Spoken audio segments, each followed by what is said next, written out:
Hello everybody, you are watching educated thorium और आज है लेक्चर नंबर 8 और ट्रिग्नोमेट्री के हम 7 लेक्चर अभी तक पढ़ चुके हैं।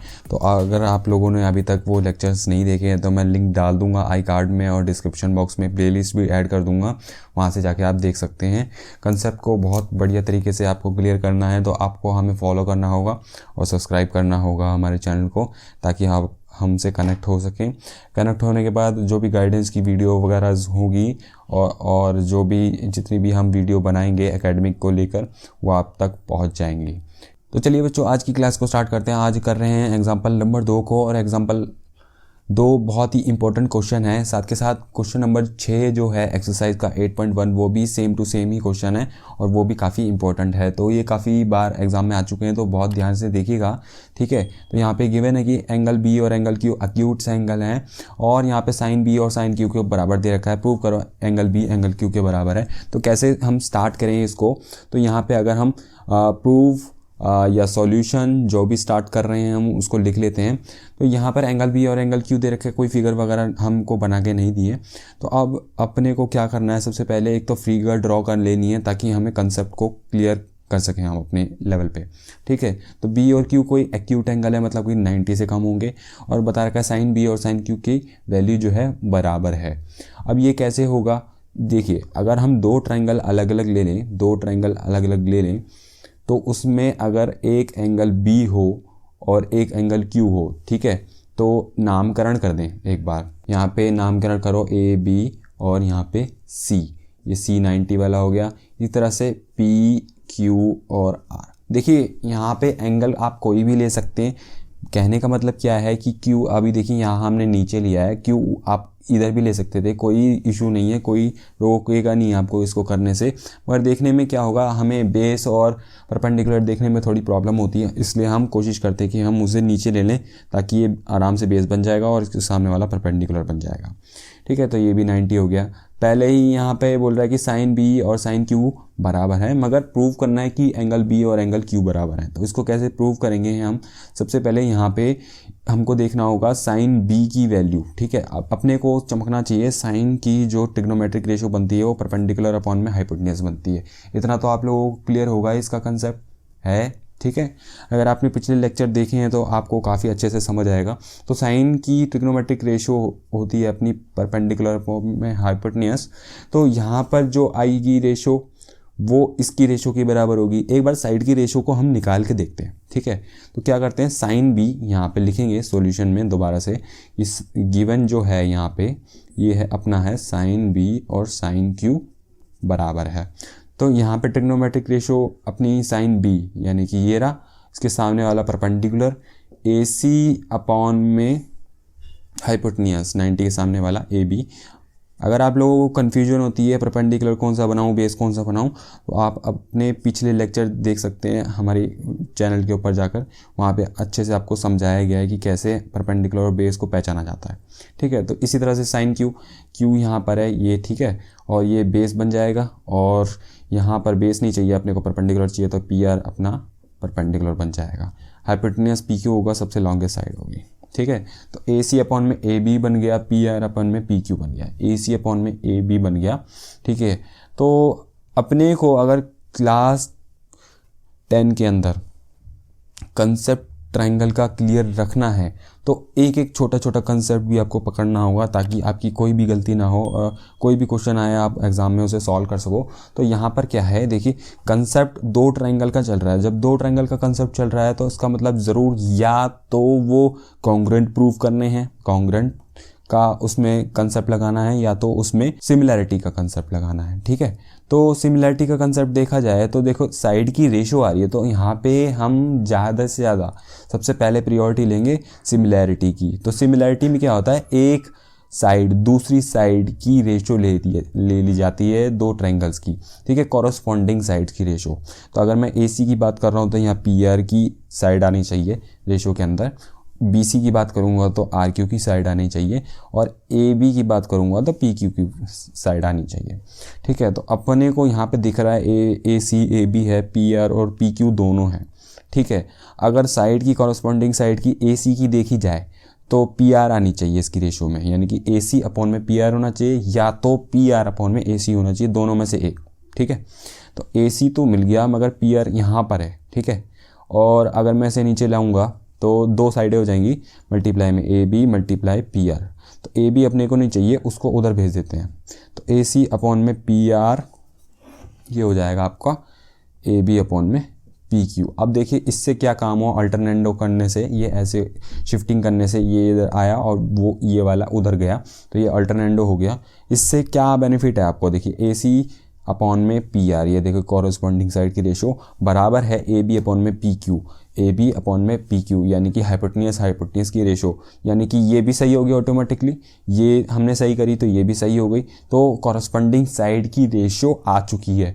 मगर हमें ये थ्योरम कहती है कि भैया अपने को तीनों साइड की अगर रेशो कॉरस्पॉन्डिंग आ गई तो क्या होगा, ये ट्रायंगल सिमिलर हो जाएंगे, अदरवाइज सिमिलर नहीं हम प्रूव कर पाएंगे इसको। दूसरा कंसेप्ट से हमें देखना पड़ेगा इसको।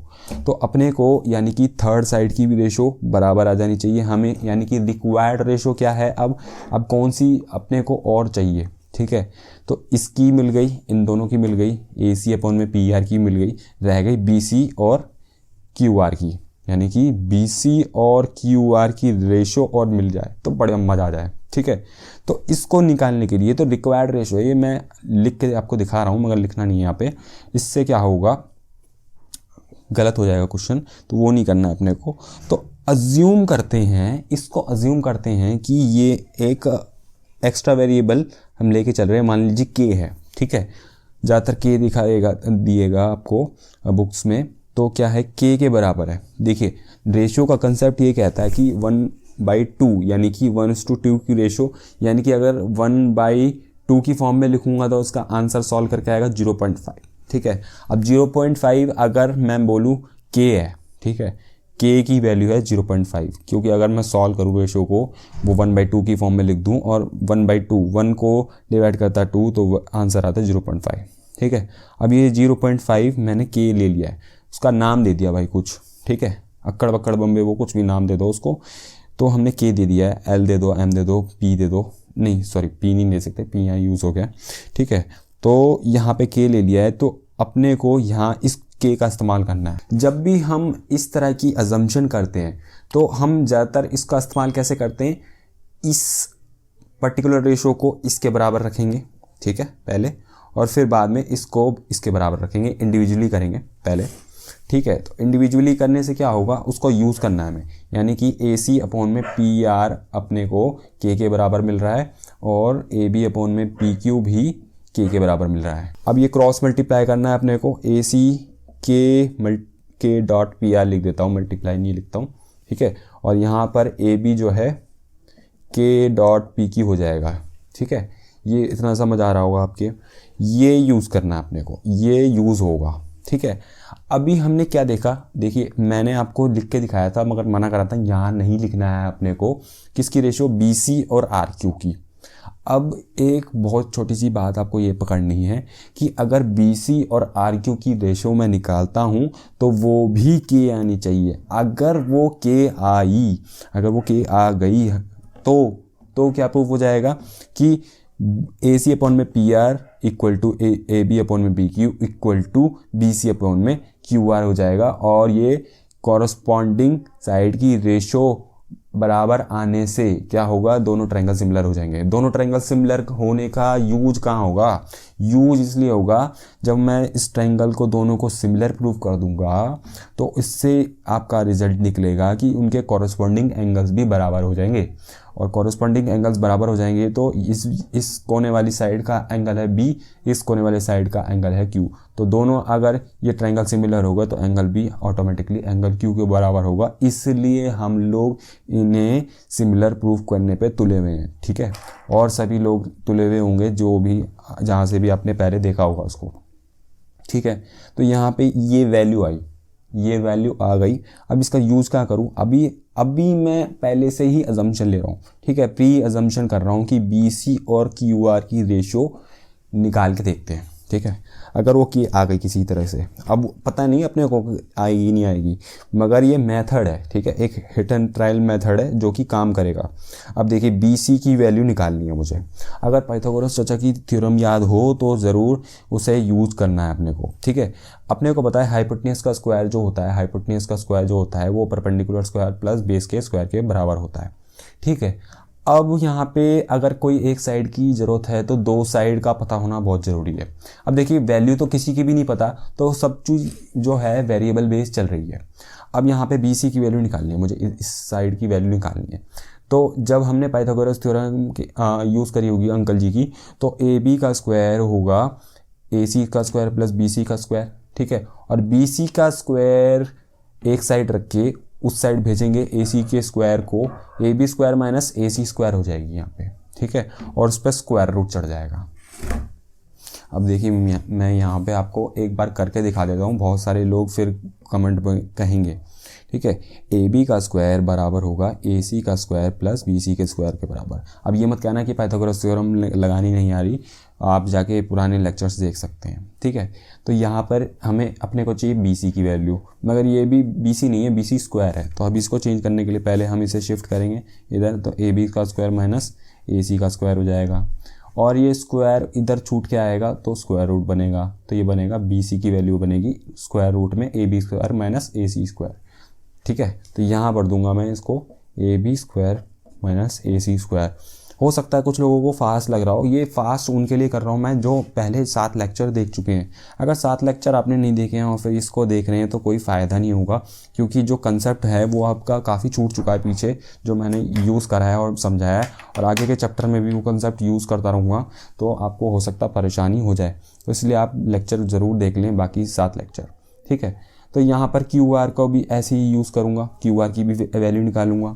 तो QR की वैल्यू निकाली होगी तो PQ का स्क्वायर माइनस PR का स्क्वायर।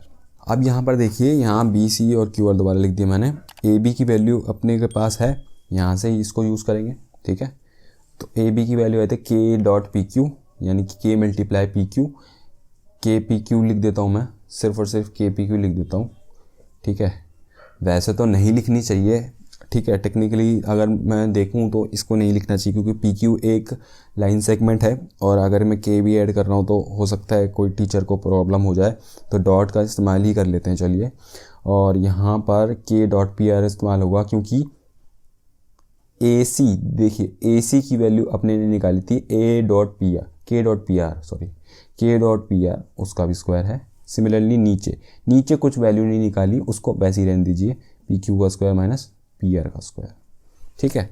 अब देखिए यहाँ पे क्या करना है, स्क्वायर बटेगा K पे स्क्वायर चढ़ेगा, K स्क्वायर हो जाएगा, और ये PQ पे बटेगा तो PQ स्क्वायर हो जाएगा, इसलिए यहाँ पे भी K स्क्वायर और यहाँ पे बन जाएगा PR स्क्वायर। ये नीचे का सेम रहेगा, कुछ नीचे कर रहे चेंज हम, ठीक है। K square PQ square minus K square PR square, PQ square minus PR square. K square दोनों कॉमन है, इसको बाहर निकाल लीजिए, ठीक है। K स्क्वायर कॉमन आ जाएगा तो K स्क्वायर पहले इनमें ब्रैकेट बनेगा, PQ square minus PR square बनेगा, और K स्क्वायर आ जाएगा ब्रैकेट के बाहर। फिर उस 2 टर्म बन जाएगी, एक ब्रैकेट की बन जाएगी, एक K स्क्वायर की बन जाएगी। K स्क्वायर अपना बाहर आएगा, ठीक है, तो एक K बच जाएगा, और अंदर बच जाएगा PQ square minus PR square. PR square ये सेम टर्म हो जाएगी, PQ square minus PR square पे स्क्वायर रूट दोनों कटेंगे, ठीक। K बाहर आया और ये 1 हो गया, मतलब कट गए दोनों, ठीक है, ख़त्म हो गए, तो बचा K। तो BC अपॉन में QR की वैल्यू भी K आ चुकी है। देखिए यहाँ पे हमने अजम्पशन ली थी पहले से ही कि BC अपॉन में QR की अगर रेशो K भी आ जाती है, तो यहाँ पे पहले ही 2 रेशो K के बराबर है, तो तीसरी रेशो भी K के बराबर आ चुकी है। इसका मतलब अब ये इसका मतलब मैं ये कह सकता हूँ कि AC अपॉन में PR equal to AB upon में PQ equal to BC upon में QR K के बराबर है, ठीक है।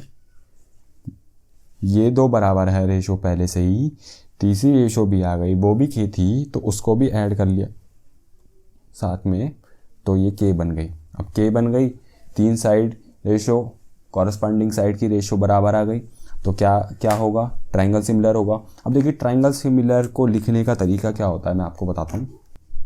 अब देखिए कौन सा ट्रायंगल, अब ये तो बहुत सिंपल है, 6 चैप्टर में हमने देखा है, वैसे अभी मैंने कराया नहीं है अपने चैनल के ऊपर, मगर अभी हमने देखा है कि थोड़ी कॉम्प्लिकेटेड होती है, कोई एक साइड कहीं है दूसरी साइड कहाँ पर है, फिर ट्रायंगल को लिखने का तरीका गड़बड़ होता है। या तो बहुत सिंपल सा है, सिंपल एक सीधा पैटर्न फॉलो कर रहा है, ACB लिख दूंगा अगर सीधा भी मैं, तो डायरेक्टली मैं यहाँ पे PRQ के बराबर लिख सकता हूँ। ठीक है, इधर कोई झंझट नहीं था, सीधा सीधा था। और यहाँ पे ट्रायंगल ACB सिमिलर हो गया ट्रायंगल PRQ के, दोनों ट्रायंगल सिमिलर हो गए। यहाँ पे स्टेटमेंट लिख देंगे बड़ी सी, because ratio of corresponding side of two similar triangles are equal. ठीक है, ये थ्योरम हमने लिख दी, यहाँ पे कहानी गा दी है मैंने, राइटिंग ज़्यादा साफ़ नहीं तो ज़्यादा ध्यान मत दीजिएगा, मगर ये स्टेटमेंट आपको बुक के अंदर मिल जाएगी। वहाँ पे साफ साफ लिखा हुआ है कि अगर दो ट्रायंगल जो सिमिलर होते हैं, अगर उनकी रेशो किसकी, कॉरस्पॉन्डिंग साइड्स की रेशो बराबर हो तो ट्रायंगल सिमिलर होते हैं, या ट्रायंगल सिमिलर हो तो रेशो कॉरस्पॉन्डिंग साइड्स की इक्वल होती है। तो ये इम्प्लीमेंट करता है कि इससे हमें ये भी पता चलता है जो एंगल है, देखिए corresponding angle, angle A angle P के बराबर हो जाएगा, एंगल C एंगल R के बराबर हो जाएगा, और एंगल B एंगल Q के बराबर हो जाएगा। ऐसे हम मैचिंग करके पता लगाते हैं, ठीक है, एंगल्स का। तो एंगल B बराबर हो जाएगा एंगल Q के। तो यही तो हमें प्रूफ करना था, तो ये प्रूफ हो गया, हैंस प्रूव्ड, कि हमने प्रूफ कर दिया कि एंगल B एंगल Q के बराबर है। तो नाइट्स देखिए हमने यहाँ पे इस क्वेश्चन को सॉल्व किया है बढ़िया तरीके से, और अगर आपको अभी भी कोई कन्फ्यूजन हो तो आप कमेंट बॉक्स में लिख दीजिए, और हम आपकी सारी जो क्वेरी है एक बार में ही उठा लेंगे। अभी तक 8 लेक्चर्स में हमने जो भी पढ़ा है, अगर उससे रिलेटेड आपको कोई प्रॉब्लम है तो उसको आप कमेंट बॉक्स में लिख दीजिए, और उसके अलावा अगर और भी कोई प्रॉब्लम हो तो वो भी आप कमेंट कर सकते हैं। और इसी तरह से एग्जाम्पल 2 के बेस पे ही क्वेश्चन नंबर 6 भी है एक्सरसाइज 8.1 का, वो भी सिमिलर तरीके से सॉल्व होगा, बस इसमें थोड़ा सा कंफ्यूजिंग दे रखा है, एंगल A और एंगल B का इस्तेमाल दे रखा है। उसमें भी क्या है, अपने को उसमें भी ऐसे ही यूज़ करना है। मगर कोई कहेगा कि यार हम तो एक ही ट्रायंगल में एंगल ABC लेते हैं, तो ऐसा नहीं करना है। एक में हम A ले लेंगे, एक में B ले लेंगे, ठीक है, एक में A लेते हैं और एक में B लेते हैं, बाकी नाम दूसरे दे दो, और वो क्वेश्चन सिमिलर तरीके से सॉल्व होगा। उसमें भी बाकी काम बिल्कुल सेम टू सेम ऐसे ही चलेगा, और पूरा ये आपका क्वेश्चन सॉल्व हो जाएगा एक्सरसाइज 8.1 का क्वेश्चन नंबर 6। तो दोस्तों आप लोगों को वीडियो अगर अच्छी लगी हो तो आप ज़रूर लाइक कीजिए और कमेंट कीजिए इस वीडियो के नीचे, और अपने दोस्तों के साथ ज़रूर शेयर कीजिए इस कंसेप्ट को। अपने तक एजुकेशन नहीं रखनी है, एजुकेशन को शेयर कीजिए, अच्छे से सीखने के बाद दूसरों को भी आप सिखाइए, और बताइए हमें आप लोगों ने कितने लोगों को एजुकेट किया इस चीज़ को लेकर। और सब्सक्राइब करना बिल्कुल मत भूलना एजुकेटेड थोरियम को। तब तक के लिए nights, have a good day, till then goodbye, over and out.